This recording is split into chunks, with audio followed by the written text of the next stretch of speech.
¡Wow! ¡Qué impresión! Impresiona estar aquí. Impresiona porque el sitio es espectacularmente bonito, pero impresiona también estar sola en este escenario con tantos ojos mirándome. Os aseguro que ahora mismo me siento vulnerable y me siento expuesta, muy expuesta. Imagino que muchos de vosotros empatizáis con esta sensación. Y os voy a pedir que, por favor, levantéis la mano a los que estaríais cuanto menos incómodos si estuvieseis ocupando este lugar, pisando esta alfombra. Poca mano veo, porque el 80% de la población tiene miedo a hablar en público. El 80% es una locura, la mayoría de la población. Y es que el miedo es una emoción básica que nos asalta cuando nuestro cerebro ve que hay un peligro o una amenaza. Pero que gracias a ese mecanismo de defensa hemos conseguido sobrevivir como especie a lo largo de los siglos, aunque tengo que confesar que la mayoría de esos peligros son imaginarios. Pero ¿por qué tenemos miedo a hablar en público si nuestra supervivencia no depende de esto? ¿No? ¿Cómo nuestro cerebro, de especie evolucionada, no es capaz de diferenciar entre el ataque de un león hambriento y estar aquí en un escenario?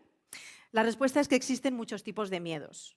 Los miedos que tienen que ver con esto que estoy haciendo yo ahora son sobre todo el miedo social, que tiene que ver con lo que vosotros estáis pensando de mí, con lo que los demás piensan, y el miedo al fracaso, que tiene que ver con mis propias expectativas.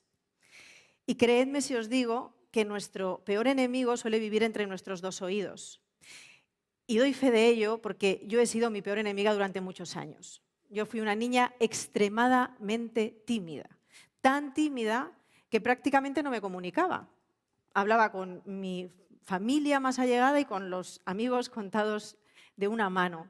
Yo elegía siempre permanecer callada. Mi mayor sueño era tener una capa de invisibilidad. Y en ese imaginario infantil, mi miedo tenía forma de dragón. Era un dragón azul oscuro, casi negro, majestuoso, enorme y terrorífico. Y mi relación con ese dragón era de absoluto pavor. A mí este dragón me paralizaba, me imposibilitaba ser yo. Era absolutamente un bloqueo. No sabía relacionarme con él. Yo solo quería desaparecer. No quería estar en ningún sitio en el que nadie pudiese juzgarme. Y sufría terriblemente con esto. Esta fue mi relación con el dragón durante bastantes años, durante toda mi infancia y parte de mi adolescencia, hasta que descubrí el teatro y empecé a interpretar. Al principio fue terapéutico. La niña es tímida, que haga teatro. Pero poco a poco empecé a subirme a escenarios y yo sentía que no era a mí a quien miraban, era a Yerma o a la Calderona o a la Dama Duende. Yo solamente les prestaba mi cuerpo y mi voz. Y subiéndome a escenarios empecé a transformar mi relación con mi dragón del miedo. Porque no solamente empecé a empoderarme, sino que empecé a descubrir las herramientas comunicativas básicas, empecé a entender mi cuerpo, mi presencia escénica, mi voz, mi respiración y sobre todo entendí que los dragones nunca mueren. No podemos matar al dragón, solo podemos controlarle o relacionarnos de él de otra manera para tener nosotros el control en vez de cedérselo a ellos. Después de muchos años de subirme a muchos escenarios, me acabé convirtiendo en actriz profesional, presentadora, speaker, profesora universitaria y directora de mi propia empresa de comunicación Comunicoach. ¿Quién le iba a decir a esa niña aterrorizada que elegía siempre permanecer callada que iba a estar hoy aquí?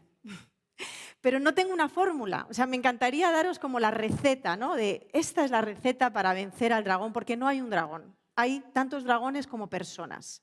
De hecho, en todos estos años, trabajando con los dragones de muchas personas, sí que he podido llegar a algunas claves que voy a compartir ahora con vosotros, porque lo que queremos todos es tener al dragón tranquilo, que nos deje estar, que nos deje hacer, que esté ahí, tranquilito, tumbado a nuestra vera, y eso es lo que voy a intentar comunicar ahora con estas 5 herramientas.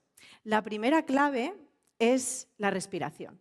Los actores tenemos clarísimo que la respiración es fundamental porque es la clave para hablar. No solamente para que nuestra voz suene mejor, para que no nos tiemble o para que no se nos ahoguen los finales de las frases, también es importante la respiración porque le estamos diciendo a nuestro cerebro que todo está bajo control. Porque sí, los dragones huelen el miedo. ¿Y cómo le decimos a nuestro dragón que todo está bajo control si sabe que estamos aterrados? Con la respiración diafragmática. Cuando nosotros aprendemos a respirar con el diafragma, y esto hay que entrenarlo, ¿sí?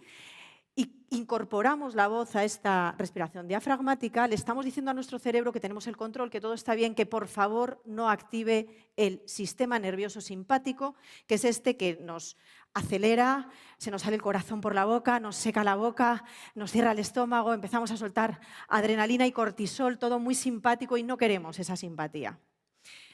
La respiración diafragmática incorporada al habla es la varita mágica de la técnica en comunicación. La segunda clave es el control del cuerpo, porque nuestro cuerpo nos traiciona, nos delata. Nosotros intentamos hacer que todo está bien y tal, y de repente el cuerpo empieza a hacer cosas rarísimas. Tenemos que conocer nuestro cuerpo porque los dragones también ven el miedo, no solamente lo huelen. El lenguaje no verbal es el más importante en cualquier acto comunicativo. Esto lo sabemos por cientos de estudios, pero no le hacemos caso. Le dedicamos muchísimo tiempo a lo que vamos a decir, a la palabra, y poco o nada a los otros dos lenguajes, al no verbal y al paraverbal. Hay que entender el cuerpo, controlarlo y pasamos a la tercera clave, preparar y ensayar, que está muy vinculada porque hay que preparar y ensayar. Mark Twain decía que son necesarias 3 semanas para preparar un buen discurso improvisado, doy fe. Los actores ensayamos muchísimo, muchísimo para que todo parezca fresco, espontáneo y verdadero. La cuarta clave, y para muchos la más difícil, es evitar el juicio. Todos tenemos un juez o una jueza bastante maltratadores que nos dicen cosas terribles. Imaginaros que yo antes de salir aquí a hablar estoy pensando pues, que me voy a tropezar con esta alfombra y que me voy a caer de boca. Estaría predisponiéndome al fracaso, estaría predisponiéndome a caer. Y esto lo hacemos continuamente. Nos decimos cosas horribles. Tenemos que aprender a cuidarnos. Tenemos que aprender a decirnos cosas bonitas, a confiar en el trabajo, a confiar en nosotros mismos y a predisponernos al éxito. Y la última clave, y para mí la más importante, es la conexión.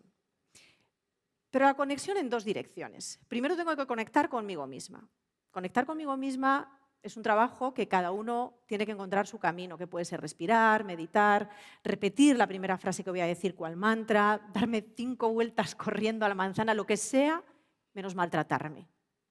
Cuando ya estoy conectada conmigo misma, cuando ya estoy dispuesta a mostrarme con toda mi vulnerabilidad y voy con todo, puedo realizar la segunda conexión, que es la conexión con mi audiencia. Esta conexión es la más importante. Tengo que crear un hilo invisible que me conecte con todos y cada uno de vosotros. Sonrisa, conexión, contacto visual y sobre todo escucha.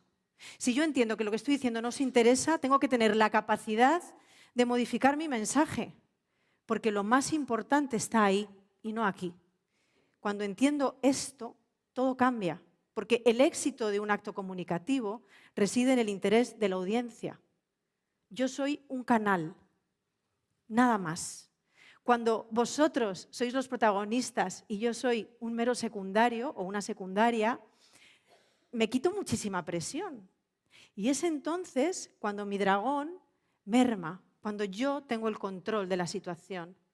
Ahora tengo el control, ahora puedo disfrutar. Me ha costado años llegar aquí, pero tengo que confesar que ahora mismo mi relación con mi dragón es muy, muy buena. Buenísima, ¿verdad? Todos somos excelentes oradores en potencia. Y vencer al dragón del miedo a hablar en público es posible. Solo tenemos que descubrir las herramientas comunicativas, entrenarlas y entender que lo importante no está aquí, que está ahí. Porque el mundo no está hecho de átomos, está hecho de historias. Y la comunicación es poder. Empoderaos, enfrentándoos y venciendo a vuestro dragón. Muchas gracias.